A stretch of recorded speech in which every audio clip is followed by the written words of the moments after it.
Mami! Welcome back to my channel! Mama Bees Love! Ang gagawin natin ngayon ay gagawa tayo ng napakasarap, napakasimple, pwedeng pang negosyo at pwedeng pang regalo sa ating mga kaibigan, sa ating mahal sa buhay, ang red velvet cupcake. Ito yung ating mga ingredients. 2½ cups na all-purpose flour. Ilalagay natin dito sa ating lagayan. Pagsama-samahin natin yung ating mga dry ingredients. 2 tablespoon na cocoa powder. Kahit anong cocoa powder pwede. Yan. Yung ating 1 tablespoon na baking powder. 1 teaspoon na baking soda. At yung ating 1 teaspoon na salt. At yung ating 1/4 cup na milk powder.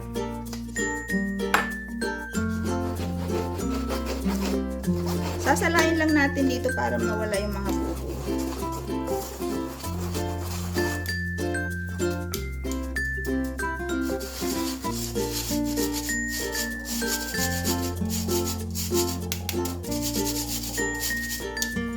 Ito naman yung ating wheat ingredients.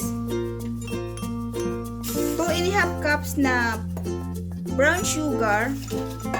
At yung ating 3 large eggs. Tutunawin lang natin yung ating sugar.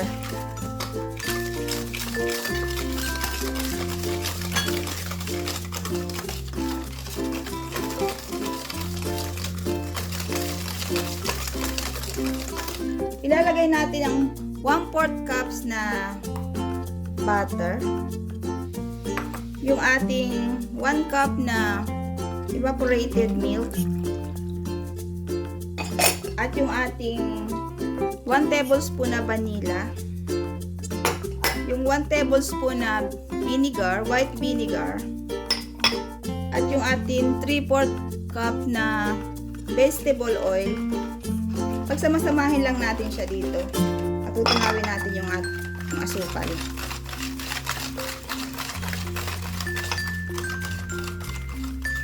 At yung ating 1 tablespoon na red na food coloring. Ayan.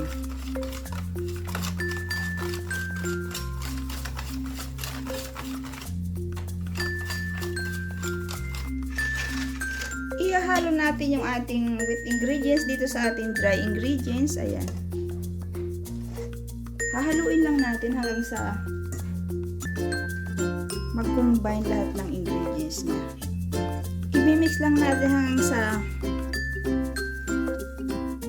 matunaw lahat ng kanyang ingredients. Ayan. At wala na siyang buo-buo.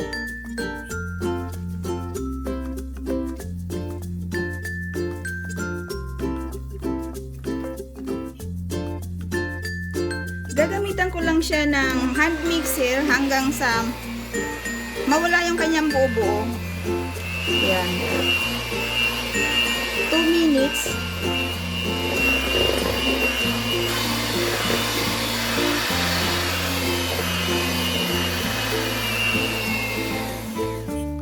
So, ayan po siya.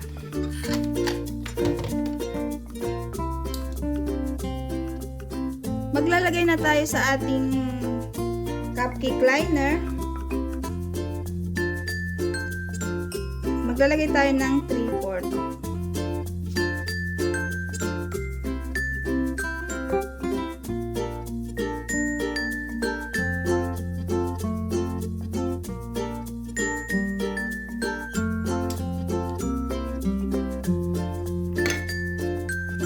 Nakapagpainit na ako ng oven sa temperature na 180 degrees.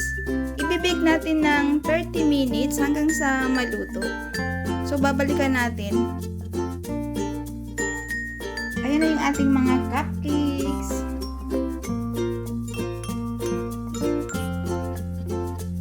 Ito na yung ating cupcakes. Ayan, luto na siya. Antay lang natin siyang lumamig at lalagyan natin siya ng toppings. So, ito na yung ating mga cupcake. Malabing na siya. Lalagyan na natin siya ng cream sa ibabaw. Ito yung ating mga ingredients sa gagawin nating topping sa ating cupcakes. Ito yung 1 cup na all-purpose cream, 1/2 cup na powdered sugar, at yung ating 1 cup na cream cheese. At syempre yung ating 1 teaspoon na vanilla. Dito sa ating lagayan, ilalagay lang natin yung ating cream cheese. At i-whip lang natin siya ng 2 minutes hanggang sa maging smooth ang texture niya.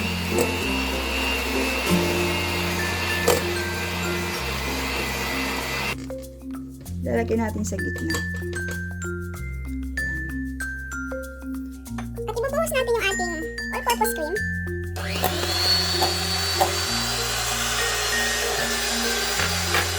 Hanggang sa mag-combine. So, ayan na po, stable na po yung ating icing. Ayan. Magpapatak lang ako ng konting-konting food color na red. Ayan.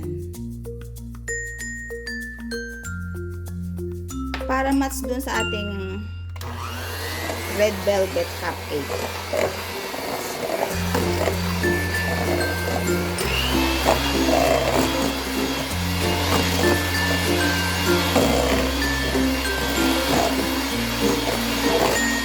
Gagamit tayo ng tip na star. Yan. Ilalagay natin sa piping bag. At ilalagay natin siya sa baso.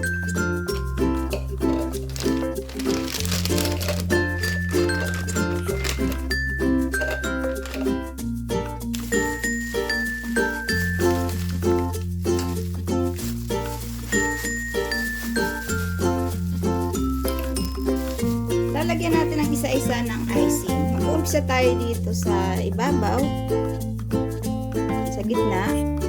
Tapos, iikot natin siya ng paganyan. Gagawa tayo ng flower. Ganun din sa isa. So, ito na po yung ating mga nagawa. Ayan. Naka 27 ako. 27 pieces. Kaso, nakain na yung iba. Hindi na natiis, kaya nakain na agad. So, ayan.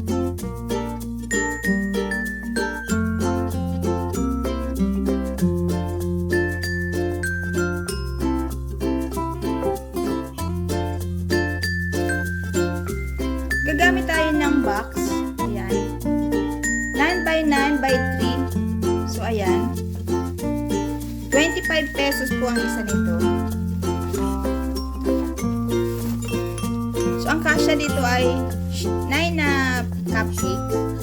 So, ilalagay natin isa-isa. Ingatan lang natin na wag madurog. So, ayan na yung ating mga cupcakes. Naka-box na siya. So, titikman naman natin.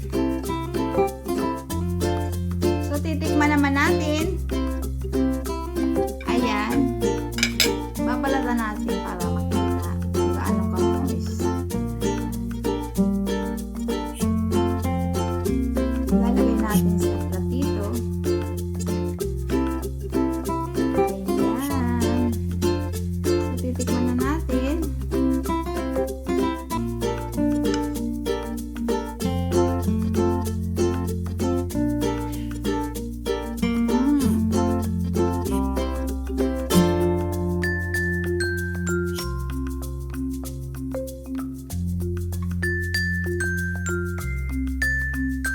Masarap siya. Tama-tama lang yung tamis at nanunot ang linamnam at lasang-lasa ang cream cheese. Kung ang costing, kung magkano ang waling puno natin sa bawat isang cupcake, ilalagay ko sa description box sa baba para alam natin kung magkano ang ating tutubuin. Ito yung ating puhunan sa ating nagawang 27 pieces na cupcake. So, ito yung all-purpose flour, 20 pesos. At yung ating 2 tablespoon na cocoa powder, 5 pesos. Yung ating 1.5 cup na brown sugar, 12 pesos. At yung ating baking powder, baking soda, salt, at saka yung vanilla, yung food color na red, ay itutos na lang natin sa 12 pesos. Ayan. At yung ating 3 large eggs ay 8 pesos ang isa, kaya tatlo, 24 pesos. At saka yung ating 1 cup na pressed milk or evap, 30 pesos. At yung 3/4 cup na vegetable oil, 20 pesos. At yung ating nilagay sa ibabaw na icing, 3/4 cup na cream cheese. At yung ating 1 cup na all-purpose cream, 68 pesos. Yung cheese, 75 pesos. At yung ating half cup na powdered sugar, 15 pesos. Tsaka yung ating 20 pieces na cupcake liner, 80 cent ang isa. So, pumapatak siya ng 22 pesos. Ay 95 centavos yung 27 pieces. Siyempre, maglalagay tayo ng labor. Labor at saka kuryente, tubig. Itutos natin sa 100 pesos. At yung dalawang box natin ay 25 pesos yung isa. So, 50 pesos. Kaya yung total niya, 453.95 centavos. Kaya, ang magiging puhunan natin sa isang cupcake ay 16.81. Kaya magiging selling price natin 25 pesos ang isa. Kaya 25 times 27 ay 675. So, ima-minus natin yung 453.95. So, ito lang magiging income natin. 221 pesos. Sa 27 piraso. So, kung makakabenta tayo ng dalawang 27, so, magiging 442. Ay, kung makakatatlo tayong 27 sa so, kung tatlong 27 tayo sa isang araw, kaya magkakaroon tayo ng 662 ang ating kita sa isang araw. So, kung araw-araw tayo kumikita ng 662, ay magkano sa isang buwan? Kaya kahit nasa bahay lang tayo, pwede tayong kumita ng ganun. Maaalagaan pa natin yung ating pamilya, makakapagluto tayo, makapaglinis. Nang nasa bahay lang tayo, wala po tayong stress.